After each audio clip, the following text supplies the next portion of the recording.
oitavano, tudo bem com vocês? Hoje nós vamos para a nossa aula de língua portuguesa e gramática e vamos agora fazer a leitura e a explicação dos exercícios sobre biografia, autobiografia, oração subordinada, substantiva.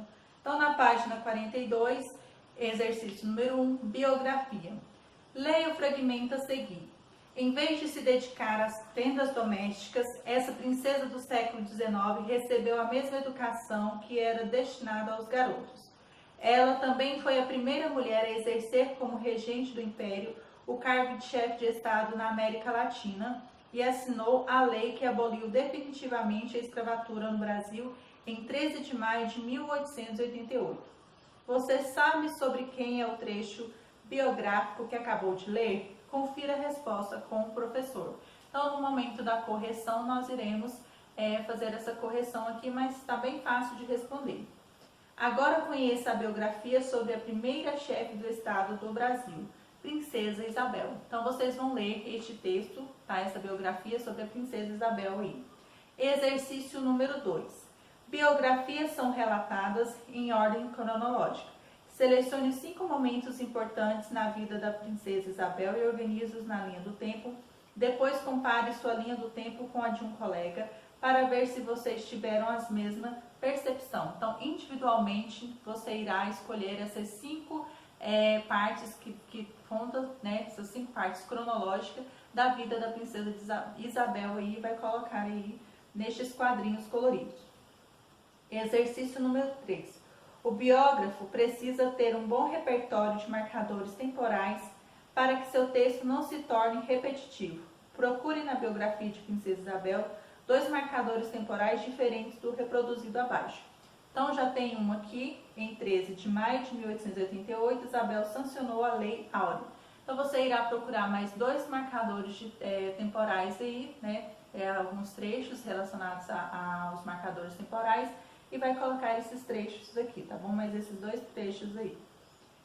Continuando, exercício número 4. Além de fatos relevantes da vida da princesa, as biógrafas de Isabel trouxeram curiosidades particulares capazes de interessar o leitor. Então, que fatos relatados no texto podem ser considerados curiosidades? Então, você vai colocar aí esses fatos que podem ser considerados curiosidades aí, ok?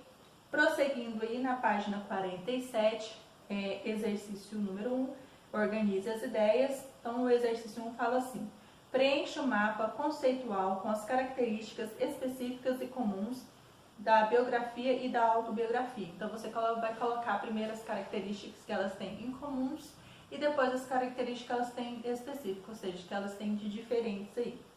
Exercício número 2. As normas para pontuar um texto podem ser comparadas às regras de trânsito. Saber ortografia, pontuação, concordância é tão importante quanto conhecer as regras de trânsito. O funcionamento de um banco ou de uma instituição qualquer. Carlos e Faraco, gramática. Letra A. Em uma oração, 3 elementos são inseparáveis. Preencha os quadros com os nomes deles. Então, quais são esses elementos você irá colocar em cada quadradinho aí, ok? Letra B. Considerando essa regra de pontuação, justifique o uso da vírgula no período a seguir. Então, nós temos a utilização da vírgula aqui no período. O local onde ficava o Quilombo dos Palmares, no altar da Serra da Barriga, foi tombado nos anos de 1980 pelo Instituto do Patrimônio Histórico e Artístico Nacional, INFAM. Então, você vai aqui justificar o porquê dessa utilização dessas vírgulas aqui. Letra C, pontue o trecho a seguir. Então, você irá colocar vírgula no trecho a seguir aqui. Então, nós temos aqui, em 2017, a Serra da Barriga, em Alagoas, recebeu o título do Patrimônio Cultural do Mercosul. Desde 2011, o Brasil celebra o Dia Nacional do Zumbi e a Consciência Negra em 20 de novembro. É uma referência à data que o líder de Palmares foi morto. Então, vocês vão colocar a vírgula onde necessário aí, ok? E aqui, hora de estudo, exercício número 1. Em sua região, qual é o nome dos objetos, qual o nome dado aos objetos apresentados nas imagens aqui? Então, nós temos a imagem 1, você vai marcar um X de acordo com o que conhecemos aqui na nossa região. Então, gelinho, geladinho, sacolé, chup-chup, juju, din-din ou tabu. A segunda imagem nós temos bergamota, tangerina, mimosa, mexerica e pocã. Então você vai marcar o X, que conhecemos aqui na nossa região.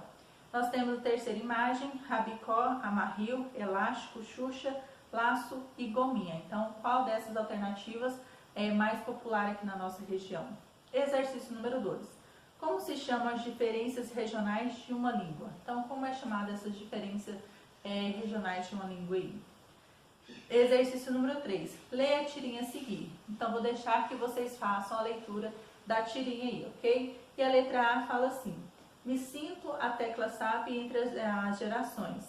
De que forma a linguagem verbal e não verbal caracterizam as duas gerações a que o personagem se refere? Tá? Então, você vai fazer essa análise aí de que forma tá, a linguagem verbal e não verbal caracteriza as duas gerações e a que o personagem se refere aí. Letra B, classifique sintaticamente a oração subordinada presente no terceiro quadrinho. Tá? Então, vocês vão ler a oração do terceiro quadrinho e vai classificá-la ela sintaticamente. Exercício número 4, o último proposto tá, da aula de língua portuguesa de hoje. Analise os períodos a seguir. Então, nós temos a professora escreveu uma carta em que relata seu péssimo comportamento na escola. E nós temos o 2, a professora alega que você não se comporta na escola. Então, letra A, em qual desses períodos a palavra que é conjunção integrante? Justifique a sua resposta. Letra B, qual a função sintática da oração subordinada substantiva que compõe o segundo período? Então, qual é a função sintática? E C, reescreva o segundo período reduzindo a oração subordinada aí, tá? Então, você vai reduzir essa oração subordinada. E aqui nós encerramos, tá, a correção dos exercícios propostos de língua portuguesa de hoje. Então, vamos prosseguir com os próximos vídeos, com a correção, né, destes exercícios que acabamos de ler e sobre a aula de gramática aí, tá bom? Então, vamos prosseguindo.